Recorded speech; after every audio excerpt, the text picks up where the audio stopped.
Hello, everybody, and welcome back to another episode of the Your Delusional podcast hosted by myself, LaTerra Wair. Welcome to another week. So, guys, we are going to go rapid fire through this episode. I've decided that my goal in the beginning was to have like hour-long podcasts and all this type of stuff. And I think that's cool when I have guests, but when it's just me, I feel like I just be yapping, and I enjoy it, but I don't know if you guys are enjoying it. And an hour is a very long time to watch. So we're gonna try 30 minutes, and then if we get more requests for longer times, we'll do longer, but if not, we're gonna go with 30 minutes. Some housekeeping right there. But hello, everybody. I hope that you guys are having a great week. This week for me has been very interesting. Things, videos, all this kind of stuff, they are coming out late. If you were someone who watches my just normal content and all that kind of stuff, things are coming out a little later because I am having tech issues. I feel like I'm always having some sort of tech issue, and again, last week I ran into a tech issue. I recorded the last week's episode of the podcast, and then I went to go edit and export it, and why did my hard drive just randomly decide to stop working? So it's working, but anytime I go into it, everything takes like 30,000 years to load into buffer, and I don't know why that is.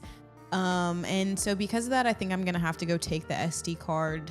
I think I'm gonna have to take the hard drive somewhere to get the stuff on it off, because some of the stuff on there I really do want to keep because it's important to me personally. So all these kind of things are kind of coming out a little jumbled or late. I've decided this week that I want to lock in and get my life together by the end of the year, just for personal reasons. I feel like I've kind of gone a bit off road myself, and I am trying to do that. But also I'm gonna be doing 75 hard. I'm telling everybody else that tomorrow, because that's when I'm starting, I guess, is the 75 hard. But I'm gonna be doing my 75 hard rules, which you guys can see on the post if you want to follow that kind of stuff. But that's been my week. I hope that you guys have been having an amazing week and that things have been going good for you. You got good news, something grand is happening. This week's episode is actually inspired by a question that I got from one of the viewers about navigating through real life, and they were just kind of like giving me my flowers or whatever about me navigating, and I was like trying to give them advice, and like truly I need everyone to hear me when I say this. I am just a girl navigating like everyone else. I don't have some grand plan in my life or anything like that. I'm truly just trying to figure it out like everybody's figuring it out. I just want to talk to you guys a little bit about navigating the real world. What does that mean, and when does that happen? I think that for me, I've come to understand that navigating the real world is kind of as soon as you leave home, to be honest. Once you leave that place of like your parents kind of taking care of you or providing the structure of your life, being like where you'll live at, where you'll sleep at, where you'll eat at, for most people's situations, it kind of triggers this thing that throws you into the real world. Now you are having to pay for things that you didn't think about before, because there's more to life that like comes with it as you get older when it comes to sustaining yourself, right? That's the biggest like first step. For a lot of people, that first step either comes when they graduate high school and leave off to go to college, or for some people it's when they just randomly decide they have enough money and they can finally support themselves. So going off to college for me was one of those things where I really got into the whole like realm of I'm paying my own bills, I'm paying for my own gas for my car, I'm paying for all my own food, anything else that I need. And that was not a culture shock, I would say, because I also became like an adult, quote unquote, when things were a lot cheaper. So it wasn't this huge, like everything costs so much. Like I get people were already kind of saying like when I grew up, everything costs this much, but like realistically, things were not like they are now. Going out to college was my very first time having to do all that kind of stuff for myself. And for me, that looked very different in a way. I think that I understood that I have to pay for my own things and all this kind of stuff, but it wasn't something that was a big shocker. And I say that only because things were not as expensive. So the money that I was making, it was able to help me sustain my life. Like, there were times where I was definitely living like paycheck to paycheck in college. Like, don't get me wrong, right? I did not have everything super figured out or anything like that. But that is kind of where I started personally with my kind of jumping out of the nest. Because of my relationship with my mom, I didn't live at home my last year of high school. So when I was 17, I lived with one of my friends at the time. Even then, I wouldn't say I was necessarily on my own, because my friend's mom did, pay for the mortgage and all that kind of stuff, and his dad paid for the mortgage and all that kind of stuff, and we were still getting like taken to school and everything. So it wasn't like a huge like I have to immediately get out here and support myself and everything, right? So there was that gradual time, and for me that felt like an adjustment time, because I knew that there was about to be a time where I need to be an adult and I need to live by myself, because these are not my parents, right? So when you're going into that and when you're leaving, the best tip that I have for anyone doing that is that you really have to build up the uncertainty within yourself. Like, you really have to know that you just have to start kind of making educated guesses in a way, and like researching like jobs and researching opportunities and stuff like that. But you just have to jump. Like, when you are going into the real adult world, I think that there isn't necessarily a right or a wrong place to start. Some motion is better than no motion, right? So you got to jump in, and you just kind of have to be like, I don't know if I'm going to be certain in this, but you do have time to start over again. Like, even at this age I'm at right now, realistically, if I didn't want to do any of this anymore, I would still have time to turn around and learn something new, do something new. Does that mean you're going to be 100% successful? No. But when you start off, that doesn't mean you're going to be 100% successful in something either. That's one of the biggest things for me when it comes to like jumping out into the real world, is that like leaving the nest and really putting yourself in a position to start off your adult life. Like, I kind of think of this as the foundation that I have. And when I left, I told myself that no matter what, my foundation has to be pretty solid, because if you fall, you will fall on a foundation, right? That's what it's there for. So you don't want it to be like shaky or rocky or anything like that. So you want to make sure that you are setting yourself up. You want to make sure that you're like not picking sketchy places to start, because then you will have nothing to fall back on. I think that when it comes to navigating the real world, a big issue that a lot of people have is this, like, there is a very specific part about the transition between being a child to being a young adult to being an adult that no one really talks to anybody about. When you leave from being a child, when I say child, I mean anything like under 17, under like 18, pretty much when you're in primary school type of situation. There is so much structure that comes to people when it comes to being in school. And there's so much structure that comes with like your life routine and everything in your home routine, because it's built around so many people and it's not something that you necessarily build. A lot of people when they're young, they find their own schedule that fits within the grander schedule that is already made to them, because those are the things that are non-negotiable that they have to do. No one really talks to people about how when you are transitioning into being a young adult, or when you're going to college, even if that's what the next step is, there isn't necessarily a structure. And if you are someone who has been living within a structure your whole life, you may not necessarily pay attention to how set in routine you are. And I hope that makes sense. And I am someone who is a victim of this, and that's why I'm speaking about it so clearly. What I mean by this, if you don't understand, is that when you're in school, you go to school, like for instance, I went to school from 9 to 4 every single day.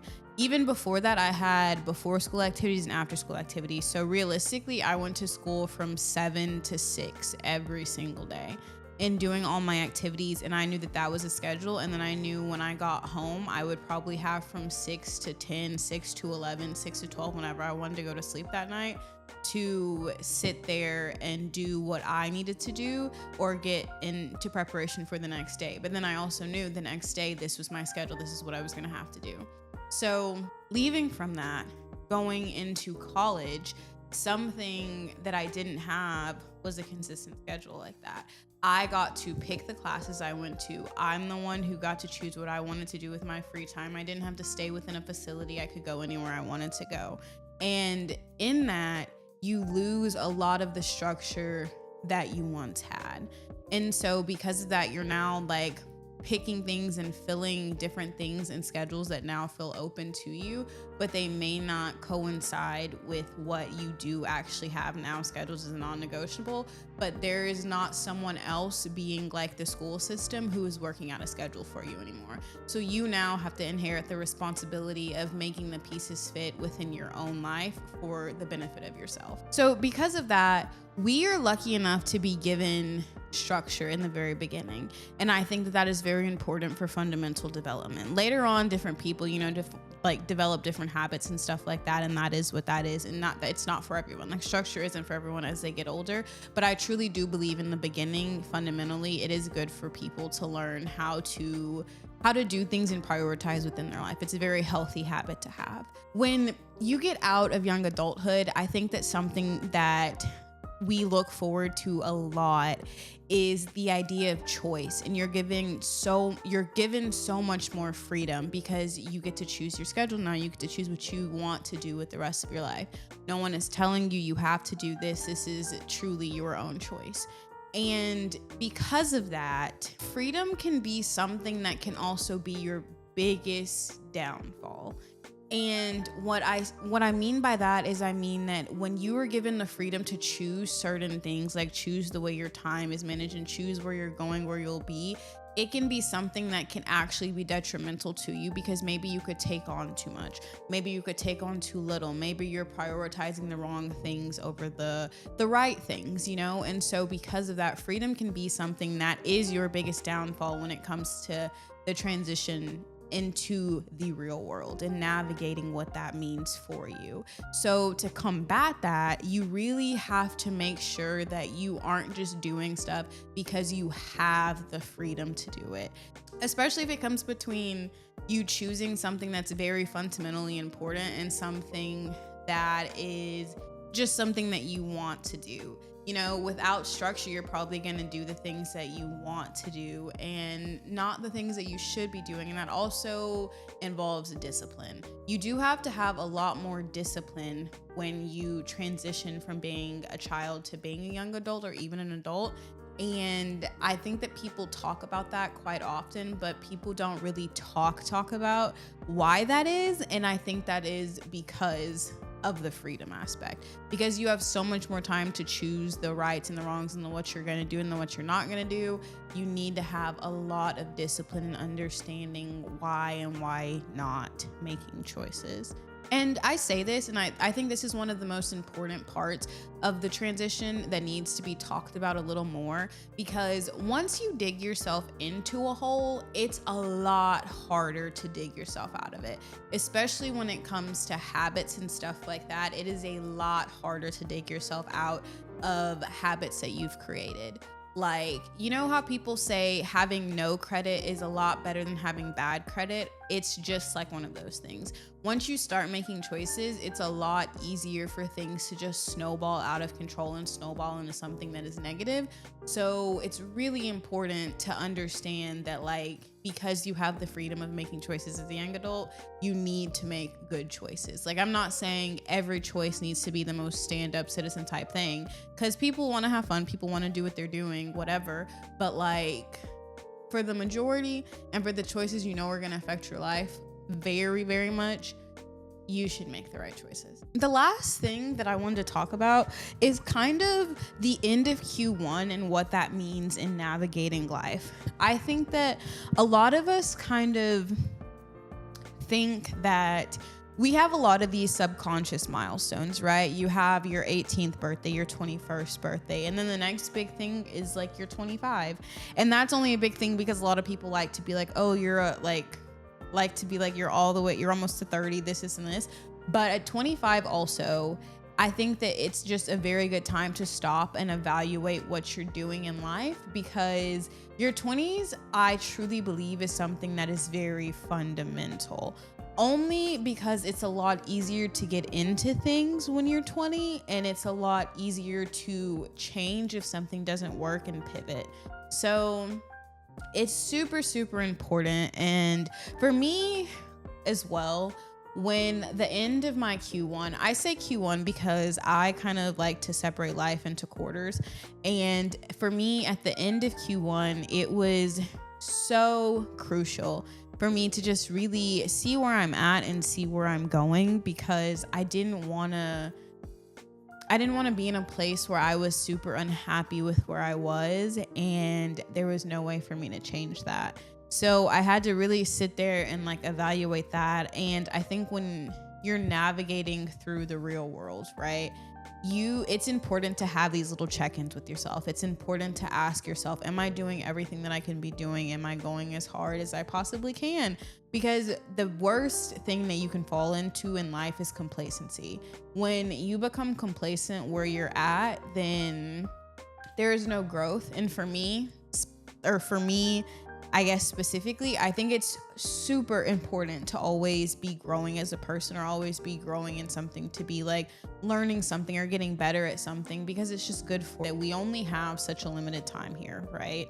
And because of that, you should get the most out of this experience that you can. When I turned 25, guys, I feel like it was the best year of my life. I feel like it was something that I really pushed towards, something that I really wanted, something that that's the year that I made a lot of choices in what I wanted in life. And that's the year that I understood that like my reality and my fate is in my hands. And so if you're someone who is navigating, if you're someone who's like going through life and just really confused and trying to navigate, just take things one step at a time, right? Try and set up an outline, try and set up a plan. My go-to always when I feel like I'm spiraling is to give myself some structure, so I know where to start, know where I am messing up, and know where I can grow from. That's really all there is to it. But like when it comes to me me going through life, navigating through the sim, like I don't have anything special. I don't have anything that's like, I don't have anything special. I personally think that everybody has something special within them, right? And for me, I'm navigating using my something special that I have, but I also believe that for you. I believe that for my siblings, my mother, my niece, like I believe that for everybody. And if you are finding it hard to maybe have a little bit of confidence in yourself, maybe navigate through your own life, just take it one step at a time. That's what I do. Sometimes I sit there and I feel like I can't breathe. I feel like I can't think. I feel like everything is so loud in my head because I'm just thinking way too much. That's like literally, guys, what you feel is a shared experience.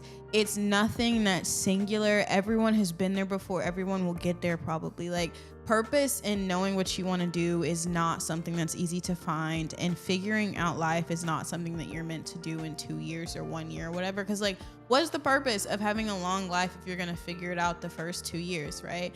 And as someone who constantly feels like I'm running out of time to do everything that I want to do, like sometimes you just got to slow down and just understand that you are going through this life and you're doing the best that you can. That's all you can do for real. That's all you can do for real. So if you're someone who finds yourself just like having a hard time navigating through life, finding yourself being someone who's just struggling to know what's going on, or feeling like you're not doing this right, you're not doing this wrong. If you're trying, if you're giving it an honest shot and showing up the best that you can show up every single day, like you're not doing it wrong. I promise you. And you will get there. If you don't feel like you're going to get there, you will get there. I'm telling you that you will get there. Thank you so much to the person who asked me for the advice about it. And I hope you guys got something out of that. And I hope that you guys know that you can do anything that you set your mind to. You can do anything that you want to do in this life. Just keep going. Moving into your delusional statement. Your delusional statement that there is no one that feels worse than a 20-year-old who feels like they're running out of time. I completely agree. That's what I was just yapping to you guys about. Like, I, as someone who am 26, I felt this way when I was 24, 25, 26, will probably feel this way when I'm 27. I constantly have this fear, this unearthly feeling that I am just running out of time in life. Not in life like I'm gonna pass away, but like just running out of time. Like I won't have the time to share all the experiences that I want to, and I won't have the time to like love people the way that I want to, and to be there and to share time with them. And that is something that is so important to me. And like I feel like I won't be as successful as I want to be and all this kind of stuff. And I'm literally like, when I think about it, I meet people and I'm like, bro, you have so much time.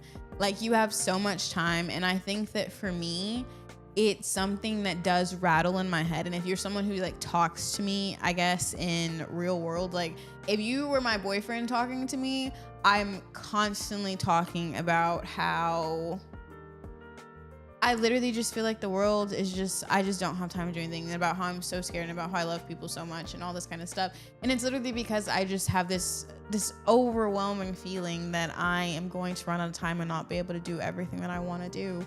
And I don't know what that is. I love that that's a common thing, because I felt like it was just me losing my brain. So yeah, but I totally agree with that statement. To be honest with you, there is nothing worse. I mean, there's probably something worse. That's a dramatic thing to say, there's nothing worse, but it is a really bad feeling. And I'm sure some of you know the feeling, but it's not the best feeling in the world.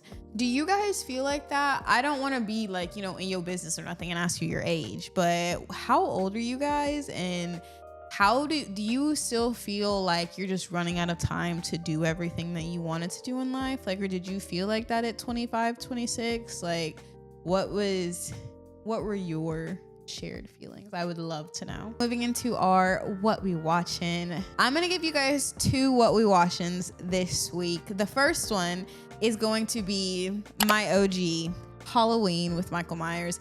Michael Myers was my very first villain, I think, that I ever really like knew about. He was my very first like serial killer bad guy type of person, and he will forever have a special place in my heart. I don't like the I think it was Rob Zombie, I think that's who made those movies, the ones where Michael was in the mental institution. I didn't like that one, but the originals, like the first 3, I think as we go on, we lose in the plot a little bit, but this is my OG. You know, I love a good Halloween movie, and I'm going to watch this probably this weekend. Another classic movie for a little fun, a little, you know, less gory moment. We have Hocus Pocus. I love Hocus Pocus. This is one of my favorite Halloween movies. It's just very nostalgic. It's very comforting. I saw the other day someone was talking about how when they think about fall, they just think about like nostalgia.